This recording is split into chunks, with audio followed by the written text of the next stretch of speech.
ये फोर्ड की eco sport गाड़ी है, तो इसके अंदर जो है ना डिक्की का लॉक नहीं चल रहा है। डिक्की का लॉक नहीं चल रहा है मतलब इको स्पोर्ट में हमेशा याद रखो दो तरह की प्रॉब्लम आते हैं। एक तो जब हम दरवाजे को पटकते हैं, ये देखो भाई, अगर हम ये दरवाजे को बंद करेंगे तो दरवाजा रिटर्न फेंक देता है। एक प्रॉब्लम ये आता है, लेकिन इसमें दरवाजा पकड़ ले रहा है, कैचर जो इसका काम कर रहा है दरवाजे को पकड़ ले रहा है। लेकिन जब हम इसका बटन दबाते थे ना तो ये डिक्की खुलती नहीं थी, क्योंकि इसके अंदर की जो ओरिजिनल मोटर है ना वो मोटर खराब हो चुकी है, मोटर में ताकत नहीं है इसको फेंकने की।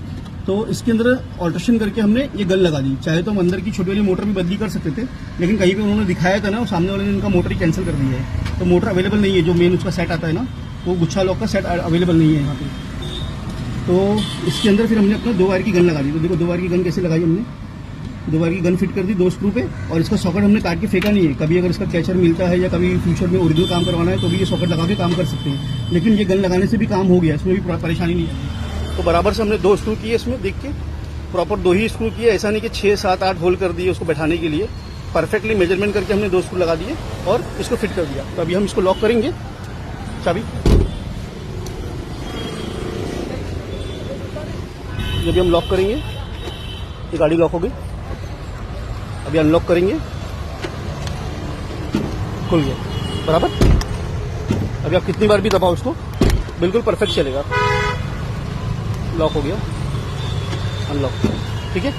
तो इस तरह से चाहे तो हम अगर मोटर ना होना तब भी हम इसको अपनी 2 वायर की गन लगा के भी काम कर सकते हैं। तो जैसे मैं आप लोगों को मोटर देता हूँ ना, तो इसमें आप जब कभी भी मोटर लगाओ ना, तो ऐसी जो मोटर होती है ना जिसके आगे का ये जो गुंडी होता है ये गोल गोल घूमता है, तो ऐसा वाला मोटर लगाया करो, क्योंकि ये जो गोल गोल घूमने वाला गियर होता है ना, इससे ना मोटर आराम से अलाइनमेंट हो जाती है। तो रॉड ना ज़्यादा टाइट नहीं होता, बिठाने में बहुत आसानी होती है। अगर हमारा रॉड थोड़ा भी आड़ा टेढ़ा हो ना, ये अपने आप गोल घूम के उसको मूवमेंट में ले लेता है। और ये 2 ही स्क्रू हमने फिट किए प्रॉपर तरीके से, 10-12 होल नहीं किए। तो ये सब चीज़ें जो है ना कारीगरी की है। बहुत से लोग आड़े टेढ़े 5-6 होल मार देते हैं, उसके बाद भी मोटर बराबर से बिठा नहीं पाते। तो चाहे तो हम इसका ओरिजिनल तरीके से भी काम कर सकते हैं। ओरिजिनल जो मैं आप लोगों को लॉक की मोटर देता हूँ छोटी वाली, वो भी डाल के काम पटा सकते हैं। और चाहे तो हम ऐसे 2 वायर की गन भी लगा सकते हैं। तो ये जो गन है ना बहुत ही अच्छी क्वालिटी की है। सस्ता रोए बार बार, महंगा रोए एक बार, अच्छी क्वालिटी की आप गन डाल दोगे ना। अभी इसको लगा के भी हम साल भर की वारंटी देंगे कि अगर साल भर में अगर कुछ दिक्कत आती है तो हम इसको चेंज करके देंगे। कोई वारंटी गारंटी देता नहीं है एक्स्ट्रा मोटर मारने के बाद में। लेकिन अगर जब आपकी चीज़ अच्छी होती है ना तो आपको कॉन्फिडेंस होता है कि भाई चीज़ें खराब नहीं होगी। तो ये 2 वायर की गन हमने इंस्टॉल कर दी है और अभी सर को पूरा पैक करके दे देंगे। और आप देखिए बिल्कुल स्मूथली चल रहा है, ये कोई दिक्कत नहीं है इसके अंदर। ये लॉक हो गया, ये खुल गया, ये लॉक हो गया, खुल गया एकदम इजीली, जैसा ओरिजिनल चलता था वैसे ही। और अभी इसको पैकअप कर देते हैं। तो किसी को अगर मोटर चाहिए होगा 2 वायर की तो आप मुझसे कांटेक्ट करना। जैसे मैं आप लोगों को बाकी की चीज़ें देता हूँ, ये भी आपको पोर्टर या कुरियर करवा दूंगा।